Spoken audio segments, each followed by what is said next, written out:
ಆದರೆ ದೆಹಲಿ ಮುಂಬೈನಿಂದ ಅಹಮದಾಬಾದ್ಗೆ ಸಂಚಾರ ರದ್ದಾಗಿದೆ. 3ಕ್ಕೂ ಹೆಚ್ಚು ಏರ್ ಇಂಡಿಯಾ ವಿಮಾನಗಳ ಹಾರಾಟವನ್ನು ರದ್ದುಗೊಳಿಸಲಾಗಿದೆ. ಪರ್ಯಾಯ ವಿಮಾನಗಳಲ್ಲಿ ಪ್ರಯಾಣಿಕರಿಗೆ ವ್ಯವಸ್ಥೆ ಮಾಡಿಕೊಡಲಾಗಿದೆ. ದೆಹಲಿ, ಮುಂಬೈ, ಅಲ್ಲಿಂದ ಅಹಮದಾಬಾದ್ಗೆ ಬರ್ತಿರುವಂತಹ ವಿಮಾನಗಳು ಇವೆಲ್ಲವೂ ಕೂಡ ರದ್ದಾಗಿವೆ. ಕೆಲ ವಿಮಾನಗಳು ಸ್ಥಿತಿಗತಿಗಳನ್ನೇ ಎಲ್ಲವನ್ನೂ ಕೂಡ ಪರಿಶೀಲಿಸಿ ಹೋಗಬೇಕು. ನೋಡಿ, ಈಗ ವೆದರ್ ಸರಿ ಇರಲ್ಲ. ಇತ್ತೀಚಿನ ದಿನಗಳಲ್ಲಿ ನಾವು ನೋಡ್ತೀವಿ, ವಿಪರೀತ ಮಳೆ, ವಿಪರೀತ ಥಂಡರ್, ಈ ಗುಡುಗು ಸಿಡಿಲು ಇದೆಲ್ಲ ಇರುತ್ತೆ, ಫಾಗ್ ಇರುತ್ತೆ. ನಿನ್ನೆ ಯಾವುದೂ ಕೂಡ ಅಂಥ ಸ್ಥಿತಿ ಇರಲಿಲ್ಲ. ನಾವು ಅರ್ಥ ಮಾಡ್ಕೋಬೇಕು. ಸ್ವಚ್ಛ ಮೋಡಗಳು ತುಂಬ ಸ್ವಚ್ಛವಾಗಿದ್ವು. ವಿಪರೀತ ಪ್ರಮಾಣದಲ್ಲಿ ಬಿಸಿಲಿತ್ತು. ಬಿಡಪ್ಪ ಏನೋ ಹವಾಮಾನ ಕೆಟ್ಟೋಯ್ತು, ಅದರಿಂದ ಏನೋ ಎಡವಟ್ಟಾಯಿತು, ಇಲ್ಲ.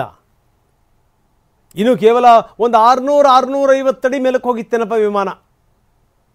ಇಂಥ ಸಂದರ್ಭದಲ್ಲಿ ಏನಾಗುತ್ತೆ ಅಂತಂದರೆ, ಒಂದು ಲೆವೆಲ್ಲಿಗೆ ಬರೋ ತನಕ ಇನ್ನೊಂದು ಎಂಜಿನ್ನ ಆ ತಾಳ ಮೇಳ ಸೆಟ್ ಆಗಲ್ಲ. ಅದು ಹಾಗಾಗಿ ಇನ್ನೊಂದು ಎಂಜಿನ್ ಆನ್ ಆಗಿಲ್ಲ.